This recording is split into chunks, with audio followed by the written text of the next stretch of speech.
really good defensive units. What do you think makes this one special? We just playing consistent football. I think it comes down to guys just making plays. It ain't just one or two guys. I've been saying that all year. It's guys stepping up in a big way at any time, making plays to help us win games. And when you tend to do that week in and week out and on a consistent basis, and there ain't too many drop offs. That's what it's about. You can't just dominate one week, then had 3 weeks when you fall off. I think this year has been different from this defensive standpoint, just because they've been consistently dominating. The guys been consistently making plays week in and week out, and that's why we in the position where we at today. So. Can you compare the way you feel about this Rams team going into the playoffs with how you felt 2 years ago? Confident. I think we got all the pieces to the puzzle. I think we're playing lights out on defense, and our offense is doing things to the point where they can manage games and still make things happen. To help us win. So when you got that, you definitely going into a confidence, and I feel like we're in a position, to get to we want to get to. We just got to go week by week and just dominate. So.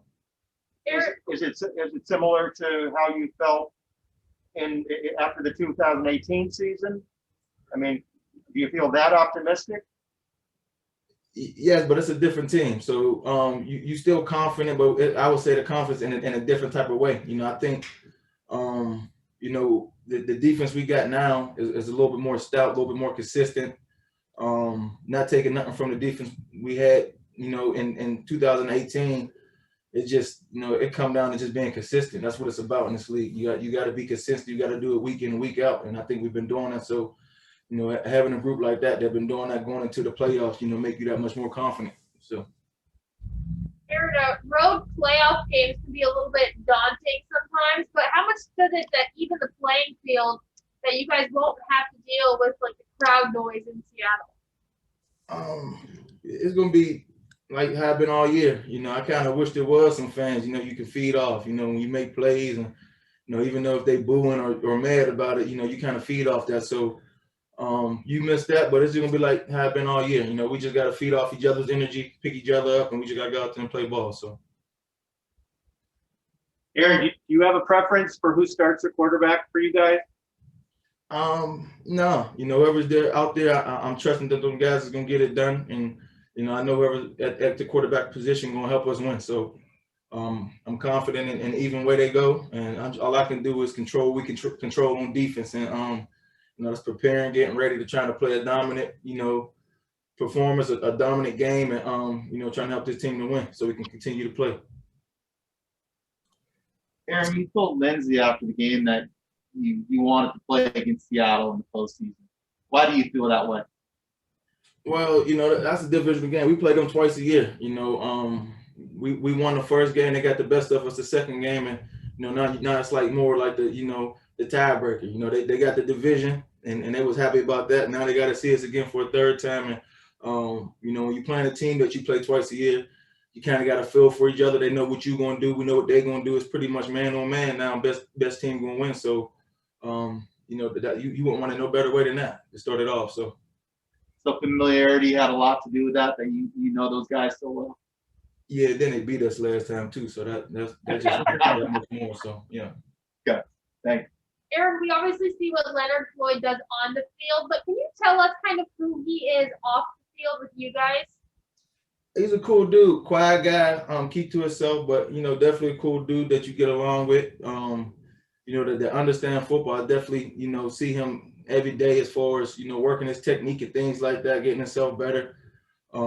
He's easy to get along with, and he's football smart. He understands how to, rush off certain guys when he's rushing with them if it's him rushing wide to open up something to help me, or I'm getting wide and him playing off me to make a play inside. That's the type of guys you want to, go out there and perform with, because, it's football smart and you tend to win games and guys continue to be productive. So.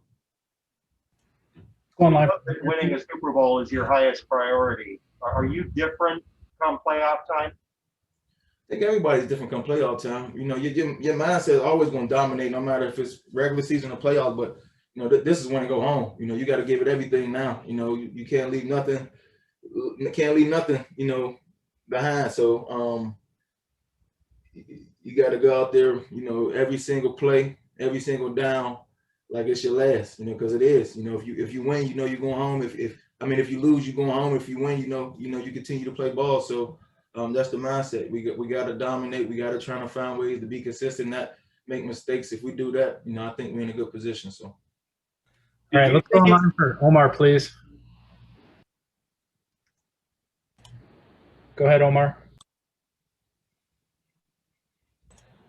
All right, Ed, you want to hop in? Yeah, Aaron, you guys have played against the Seahawks twice, and in the two games this year, despite his elusiveness, you managed to sack Russell Wilson 11 times beyond all the pressures. Why is it that you've had so much success against an elusive quarterback? Guys are doing what they need to do. You know, it come down to being coached well, practicing well, having a game plan and sticking to it, and guys doing what they need to do. If that's as far as, you know, containing, if one guy getting behind another guy, wrapping in and make him right to the point where he can't step up and make things happen, making them feel uncomfortable. So that's the best thing. We talk about consistent play. We talking about guys that's out there with us, that's football smart and understand how to play with each other. So when you got a group like that, you know, kind of make our job easier for, you know, knowing what we got to do, you know, to bottle a good quarterback up like that, you know, and trying to make them feel uncomfortable. So. Aaron, do you feel like you've done enough to win the NFL Defensive Player of the Year award again? I'm just, you know, I'm worried about the playoffs and, you know, and the Seahawks this week. So, you know, that is what it is, and I'm my main focus is the playoffs. So. All right, Omar, please. Aaron, thanks for taking the time. We know what kind of work ethic you have and the relentless nature with which you approach the game in that department. But Brandon said yesterday that mentally you approach everything like it's game 7 and win or go home all the time in everything you do. Where did you develop that mentality and that part of, you know, your work ethic, you know, the mental side of it? I don't know. Just, I guess the way I was raised, you know, just playing the game so long, you just tend to how you kind of, you know, kind of is. So I don't know. I just, you know, I go out there and my main job is to, you know, try to make as many plays as I can or affect the play as best as I can, you know, trying to help my guys to win. So, you know, I just go out there, play hard, you know, because I want to be productive. I want to win games, and I want to get to a certain point where, you know, at the end of the year, we can hold up that trophy. So that's the ultimate goal. So for us to do that, you know, it's not just me, but everybody got to have that same mindset to dominate, affect plays, want to make plays. And you got a bunch of guys like that that's flying around, good things happen. So.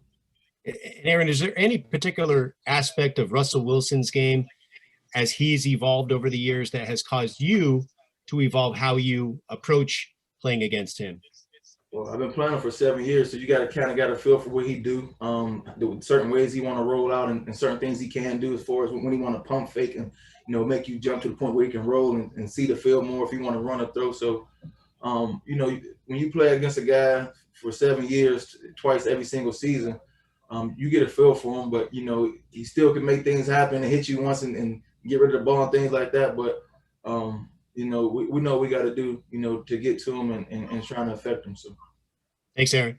We'll wrap up with Jim, please. Yeah, Aaron, I know he's on the other side of the ball, but the possibility of Andrew Whitworth returning this week, how is that kind of an emotional jolt for everybody in that locker room, not just the offense? Well, you got a veteran guy that's playing this game a long time, you know, and he's a leader, you know. So if you can get him on the field playing, you know, that's going to definitely be a plus for us. As long as he's healthy, he feel good. We feel like he can go. You know, I know he's going to go out there and he's going to dominate. So, you know, he understands certain things just from his experience he have. And I know he's going to be amped up to be back if he is, you know, back on the field playing. So, you know, when you get one of your leaders back, a guy that guys look up to, that's definitely going to be a plus for us. So, thank you.